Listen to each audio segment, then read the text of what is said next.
اور اس تاریخ کو جب میچ کرتے ہیں 571 سن عیسوی میں اپریل کے مہینے میں 20 تاریخ کو کون سا دن تھا، تو ٹیلی کرنے کے بعد جو چیز ملتی ہے وہ پیر کا دن تو آتا ہے۔ تو بعض روایات میں 8 ربیع الاول میچ ہو رہی ہے، بعض روایات میں 12 ربیع الاول۔ تو بہرحال جو بھی ہو، لیکن ربیع الاول شریف کا مہینہ اس بات کا سب کا اتفاق ہے کہ ربیع الاول شریف کا مہینہ حضور پاک صلی اللہ علیہ وسلم کی ولادت کا مہینہ ہے، اور پوری دنیا بھر میں جو عقیدت کے اعتبار سے ہم حضور کی ولادت کا دن مناتے ہیں وہ 12 ربیع الاول شریف ہے۔ اسی طرح آپ سمجھ لیں شب قدر، ابھی آپ سے پوچھیں تو کب ہے؟ سارے مسلمان ساری مسجدوں میں شب قدر کب مناتے ہیں؟ 27 رمضان کو، لیکن کیا یہ ایگزیکٹ ہے؟ حضور پاک صلی اللہ علیہ وسلم نے فرمایا آخری عشرے کی طاق راتوں میں کوئی ایک رات ہوگی، 21، 23، 25، 27، 29، لیکن ہم نے 27 کو مضبوطی سے پکڑ رکھا ہے۔ کیوں؟ جمہور علماء نے کئی دلائل سے ثابت یہ کیا ہے کہ 27 ہی کو شب قدر ہو سکتی ہے، لیلۃ القدر کی، ان کا غالب گمان ہے، اور اکثر علماء کا اس بات پر اتفاق ہے، اور رب ذوالجلال کی سنت ہے کہ مومنین جس بات کو اچھا سمجھتے ہیں وہ اللہ کے نزدیک بھی اچھا ہوتا ہے۔ کثرت سے ایمان والے جس بات کو اچھا سمجھتے ہیں وہ اللہ کے نزدیک بھی اچھا ہوتا ہے۔ اب 12 ربیع الاول شریف کا معاملہ یہی ہے، بعض لوگ جیسی میلاد کا مہینہ آئے گا ربیع الاول کا، بہت سارے لوگ دلائل پوچھتے رہتے ہیں، میاں تاریخ تو 8 کی ہے، آپ 12 کو کر رہے ہیں، حضور کی ولادت ہی کرنا ہے تو پھر 8 کا ہے، 12 کا اختلافات ہے، لہٰذا تم کیوں کر رہے ہو اس طرح؟ ان کا مسئلہ 8 اور ربیع الاول کا نہیں ہے، ان کا مسئلہ صرف یہی ہے، سوائے ابلیس کے جہاں میں سبھی تو خوشیاں منا رہے ہیں، ان کا مسئلہ صرف یہ ہے کہ منانا ہی نہیں ہے۔ آپ ان دلیل پوچھنے والوں سے صرف اتنا کہیں کہ ٹھیک ہے میاں ہم 12 کو کر رہے ہیں، آپ 8 کو کر لیں، دونوں قول پر جمع ہو جائے۔ نہیں، انہیں نہ 8 پہ کرنا ہے نہ 12 پہ کرنا ہے، محض اختلاف اور انتشار لوگوں کے ذہن میں سپریڈ کرنا ہے۔ بہرحال آپ کو ایک تاریخی روایت میں نے آپ سامنے رکھی، نبی پاک صلی اللہ علیہ وسلم کی ولادت پاک ربیع الاول شریف کے مہینے میں ہوئی، اور جمہور علماء یعنی اکثر امت کا اس بات پر اتفاق ہے کہ وہ 12 ربیع الاول شریف اور پیر کا دن تھا۔ اب آگے آئیں ولادت کے مختصر حالات۔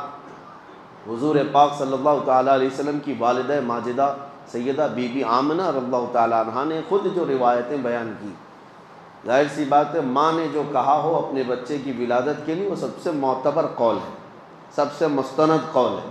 انہوں نے خود فرمایا کہ رجب کے مہینے میں حمل قرار پایا تھا، جمعہ کا دن تھا، نبی پاک صلی اللہ تعالیٰ علیہ وسلم کے حمل کو رجب کے مہینے میں قرار پایا، جمعہ کا دن تھا۔ یہ حضرت آمنہ رضی اللہ تعالیٰ عنہا کی روایات ہے، اور فرماتی ہیں حمل کے قرار پانے کے بعد کبھی بھی حضرت بی بی آمنہ فرماتی ہیں مجھے حمل کے جو درد ہوتے ہیں کبھی نہیں ہوئے، جو عام عورتوں کو ہوتے ہیں کہ کبھی پیر بوجھل ہو گئے، سر چکرانے لگ گیا، جسم بھاری ہونے لگ گیا، اس طرح کی کوئی تکلیف حضرت آمنہ فرماتی ہیں 9 مہینوں میں کبھی نہیں ہوئی۔ اور پلس اس پر مزید یہ کہ ہر مہینے حضرت بی بی آمنہ کہتی ہیں خواب میں کوئی نہ کوئی نبی آتے اور مجھے بشارت دے کر جاتے، کبھی حضرت موسیٰ علیہ السلام تشریف لائے، کبھی ابراہیم علیہ السلام تشریف لائے، اور پھر یہاں تک کہ سفر کا مہینہ ہوا تو جبرائیل امین علیہ السلام کی آوازیں انہوں نے سنی کہ کہہ رہے تھے کہ اے فرشتوں صف بستہ کھڑے ہو جاؤ، اللہ کا محبوب آنے والا ہے۔ حضرت بی بی آمنہ فرماتی ربیع الاول شریف کا مہینہ ہوا تو میرے گھر پر ہمیشہ کچھ گنگنانے کی آوازیں آتی، یہ وہ حوران جنت تھیں جو حضور پاک صلی اللہ علیہ وسلم کی آمد پر خوشیاں منا رہی تھیں۔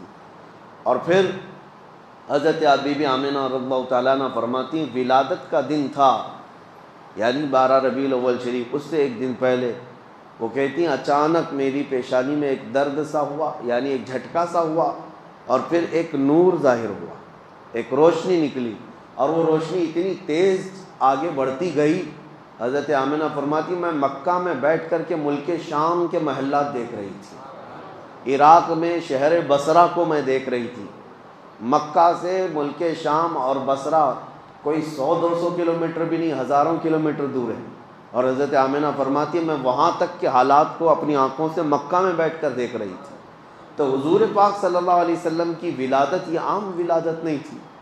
اور پھر فرماتی ہیں کہ جب رات کا وقت گزرا اور صبح صادق سے پہلے میرے گھر میں 3 عورتیں آئیں اچانک۔ میں گھبرائی کہ مکہ کا محلہ اس وقت سنسان تھا، میرے گھر میں 3 عورتیں آئیں۔ میں نے ان سے پوچھا کہ آپ کون ہو؟ تو ان میں سے ایک خاتون نے کہا میں بی بی آسیہ ہوں، اور ایک نے کہا میں بی بی مریم ہوں، اور ایک نے کہا میں حوا ہوں۔ یہ 3 مقدس مائیں پوری کائنات کی جو سب سے زیادہ پاکیزہ خواتین میں شمار کی جاتی ہیں، اور وہ بشارت دیتی ہوئی آئیں کہ ہم تمہارے بیٹے کی دایا بن کر کے آئیں۔ پھر نبی پاک صلی اللہ تعالیٰ علیہ وسلم کی ولادت پاک ہوئی۔ حضرت بی بی آمنہ فرماتی ہیں اچانک کمرے میں ایک تیز روشنی بجلی جیسی چمکی، اور پھر حضور پاک صلی اللہ تعالیٰ علیہ وسلم ظاہر ہوئے، اور اس حالت میں ظاہر ہوئے کہ غسل دیے ہوئے تھے۔ کوئی دنیا میں بچہ اس طرح نہیں آتا، لیکن حضور پاک صلی اللہ علیہ وسلم غسل دیے ہوئے تھے، اور کسی نے حضور پاک کے جسم کو نہیں دیکھا۔ حضرت بی بی آمنہ فرماتی ہیں وہ سجدے کے عالم میں تھے، اور تیز خوشبو پورے کمرے میں مہک رہی تھی۔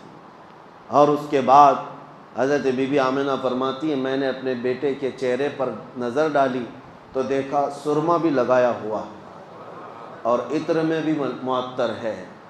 اور اچانک پھر 3 لوگ میرے گھر کے اندر داخل ہوئے۔ آتے ہی میں ان کو نہیں پہچانتی تھی، وہ 3 اللہ کے فرشتے تھے۔ انہوں نے حضور پاک صلی اللہ علیہ وسلم کو اٹھایا، اور ایک بہت بڑی تشت، ایک بہت بڑی تھال وہ اپنے ساتھ لائے تھے۔ اس تشت پر، اس تھال پر حضور پاک صلی اللہ علیہ وسلم کو رکھا۔ ریشم کے کپڑے سے حضور پاک صلی اللہ تعالیٰ علیہ وسلم کو ملبوس کی، یعنی ایک نرم ملائم کپڑے سے حضور پاک صلی اللہ تعالیٰ علیہ وسلم کو ملبوس کیا، اور پھر جو ان کے ہاتھ میں تشت تھا اس سے نبی پاک صلی اللہ تعالیٰ علیہ وسلم پر انہوں نے پانی بہایا۔ پھر اچانک وہ غائب ہو گئے۔ کمرے کے اندر نہ حضرت بی بی آمنہ کہتی نہ میرا بیٹا ہے نہ وہ 3 لوگ ہیں۔ میں گھبرا گئی کہ اچانک یہ کیا ہو رہا ہے، اور یہ کون لوگ ہیں جو میرے بیٹے کو، میرے لال کو لے کر چلے گئے۔ تھوڑی دیر کے بعد پھر سے وہ ظاہر ہوئے، اور انہوں نے کہا مبارک ہو سیدہ آمنہ، تمہاری گود میں اللہ کا محبوب آرام کر رہا ہے، اللہ کا محبوب تمہیں دیا گیا ہے۔ اور ہم اس محبوب رب کائنات کو لے کر کہاں گئے تھے؟ فرماتے ہیں اللہ کا حکم تھا کہ سارے عالموں کو حضور پاک صلی اللہ تعالیٰ علیہ وسلم کو لے جا کر دکھا دیا جائے، اور سب جگہ اعلان کر دیا جائے کہ اب رب کا محبوب آیا ہے، جہاں جہاں رب کی خدائی ہوگی وہاں میرے محمد کی مصطفائی ہوگی۔ اعلان کرایا گیا اور ملائے اعلیٰ میں لے جایا گیا۔ جتنی کائنات کے حصے تھے نبی پاک صلی اللہ علیہ وسلم کو آنے واحد میں ملائکہ نے سیر کرائی، اور واپس لا کر حضرت بی بی آمنہ کی گود میں رکھ دیا۔ یہ تھی ولادت کے معاملات۔ ولادت عام طریقے سے نہیں ہوئی۔ میرے عزیزو، ہمارے اور تمہارے گھروں میں پیدا ہونے والے بچوں کے ہر سال ہم جنم دن منا لیتے ہیں، جبکہ ان کا کوئی بھروسہ نہیں کس طرح پیدا ہوئے اور کیا بننے والے ہیں۔ لیکن اس کائنات کے عظیم آقا محمد رسول اللہ صلی اللہ علیہ وسلم، جن کا دنیا میں آنا بھی سب سے نرالا اور جن کا پیدا ہونا بھی سب سے پاکیزہ، ان کی حیات اعلیٰ، ان کی ممات اعلیٰ، ان کی زندگی اعلیٰ، ان کی وفات بھی اعلیٰ، نبی پاک صلی اللہ تعالیٰ علیہ وسلم کا آنا سب سے انوکھا اور سب سے نرالا تھا۔ اس لیے پوری کائنات کو چاہیے کہ وہ یادیں ہمیشہ قائم رکھیں، وہ یادیں ہمیشہ قائم رکھیں۔ یہ حضور صلی اللہ علیہ وسلم کی سیرت کا باب ہے۔ بچوں کو بھی یہ ٹرانسفر کرنا ضروری ہے، یہ نقل کرنا ضروری ہے کہ حضور پاک صلی اللہ علیہ وسلم کس طرح پیدا ہوئے تھے۔ ادھر ادھر کی کہانیاں سنانے سے بہتر ہے کہ میرے مصطفیٰ کی سیرت بچوں میں منتقل کی جائے۔ اللہ کریم نبی پاک صلی اللہ تعالیٰ علیہ وسلم کی سیرت پاک کے سچے گوشوں پر ہمیں عمل کی توفیق نصیب فرمائے، اور ہمارے سینوں کو رب تعالیٰ حضور کی سیرت سے جگمگائے اور روشن و تابناک فرمائے۔ وآخر دعوانا الحمد للہ رب العالمین۔ السلام علیکم۔